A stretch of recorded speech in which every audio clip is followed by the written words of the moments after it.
शंकराचार्य मध्यमाम् अस्मदाचार्यपर्यन्तां वन्दे गुरुपरम्पराम्. My prostrations at the lotus feet of Jagadguru Sri Shankaracharya. My humble pranams to one and all assembly here. His Excellency Sri Rajendra Vishwanath Harlekar, the Honorable Governor of Kerala, respected Chair Akiraman Panidasa Bhattacharya, the State President of Yogashan Sabha, respected Sri Kodukunna Krishnan Murthy, respected Professor Dr. K. Unnikrishnan Namboothiri, respected Sri P.V. Shivadas, respected Sri Swarnatha Narayanan Namboothiri, respected Sri Kumar Kapalli. Here is a preparatory remembrance of Jagadguru Sri Adi Shankara Bhagavad. Yada yada hi dharmasya glanirбhavati bharata abhyutthanam adharmasya tada atmanam sajamyaham.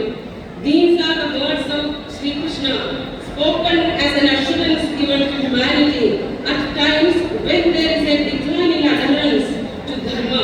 He declares that he descends to earth and ensures the sustenance of dharma, annihilates the evil elements and protects those treading the path of morality. Such an incarnation was deemed necessary towards the end of the 8th century AD, when a number of incorrect interpretations of vague utterances were prevalent across the length and breadth of Bharata. The birth and life of Adi Shankara Bhagavad, the beacon light of Vedanta and reviver of the true import of Sanatana Dharma, substantiates his being regarded as an incarnation. More than 1,000 years had elapsed since the Buddha had appeared and preached his messages of compassion and the supremacy of ethics. He spoke of Dharma and Sangha but not of God. There was a strong and urgent need for the revival of the Sanatana Dharma, lest it crumble to non-existence. Spiritual insight was conspicuous by its absence. At such a crucial juncture, Sri Adi Shankaracharya, respected since across the world as the greatest philosopher and revered as an incarnation of Lord Sadashiva, walked the earth. Shankara was born to Aryamba and Shivaguru, a Namboothiri Brahmana. Shankara's birthplace was Kaladi in Kerala on the banks of the Purna river. Kaladi is situated a few miles away from Thrissur, where Shivaguru and Aryamba prayed and were blessed with the divine child.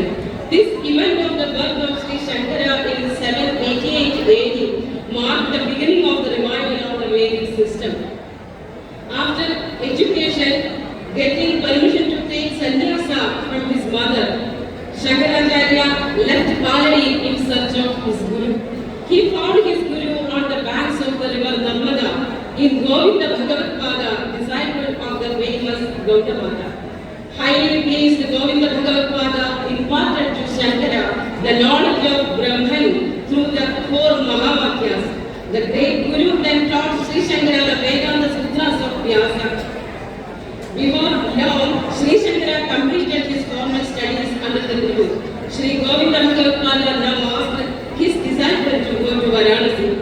At Varanasi, Sri Shankara Bhagavad met a Chandana and in his words, he admitted, I am sure the pure consciousness shines alike in Mahavishnu as also implies. All objects presented in consciousness are false and unreal. Then Sri Shankara conveyed through his message in his composition called Manisha Pandira. Shankara left Kashi, started his journey to Badri.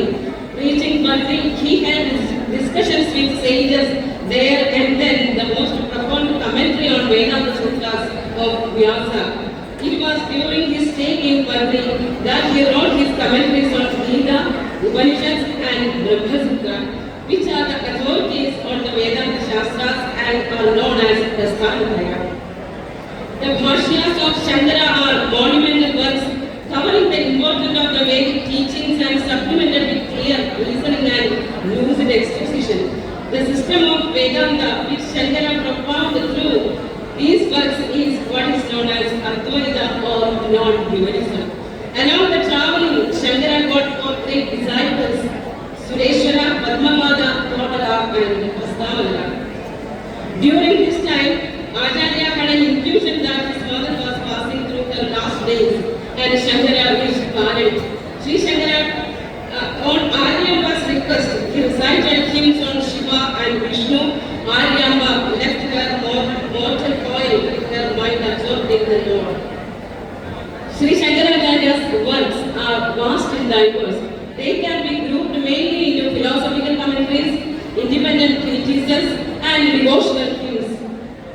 Among them, Sri Shankara's most famous contributions are the Bhashyas of Prasthanatraya, Upanishad Bhashya, Brahmasutra Bhashya, and Bhagavad Gita Bhashya. The independent philosophical works are Vivek Chudamani, Atmabodha, Upadesh Sahasri, Tattvabodha, Avarokshanubhuti, Panchikarana, etc. The devotional hymns written by Shankaracharya are some of them are Bhajagovindam or Mohamudra, Saundarya-lahari, Shivananda-lahari, Dakshinamurti Stotra, Vishnu Bhujanga, Shiva Bhujanga, Marupachaka, etc. Institutional contributions, though not literary works, Shankaracharya also organized the Dashanama monastery order, promoted the Shanmata, giving equal place to Shiva, Vishnu, Shakti, Surya, Ganesha and Skanda. The four Amnaya Mathas. Shankara consolidated his works by establishing in the four directions four mathas called Amnaya Mathas to sustain and foster the sacred tradition of Sanatana Dharma. Keeping in mind that the mathas should serve as places for spiritual wisdom and peace for all seekers of the truth, Sri Shankara chose Puri in the east and Dwaraka in the west and Badrinath in the north and Sringeri in south. Sri Shankara assigned on one Veda for each of the mathas, signifying that each matha would play a significant role in taking efforts to sustain the propagate that particular Veda. Thus, Rik, Yajus, Sama and Atharva were assigned to Puri, Sringeri, Dwaraka and Badrinath matha respectively. Sri Shankara also nominated his four chief disciples, Sureshwara to Sringeri, Padmavada to Dwaraka, Astamala to Puri and Todaka to Badri. That all these mathas function to this day shows the vigor of the movement started by Sri Shankara for the propagation of Advaita Vedanta and Sanatana Dharma as whole. Sri Shankara ascended the Sarvajna Pitham of Kashmir, signifying the triumph of the doctrine Advaita.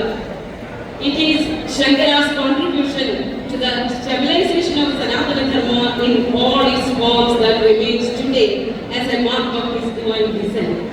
While the followers of Sanatana Dharma regard Sri Shankara as a realized soul descended to sustain Dharma, Sri Shankara is considered by all the highest intellectuals the world has ever produced. Total surrender to God as the culmination of bhakti has been accepted by Sri Shankara as a sure means of attaining salvation, because such surrender embodies jnana. എല്ലാവർക്കും നന്ദി പറയുന്നു സശ്രദ്ധം ശ്രമിച്ചതിന്.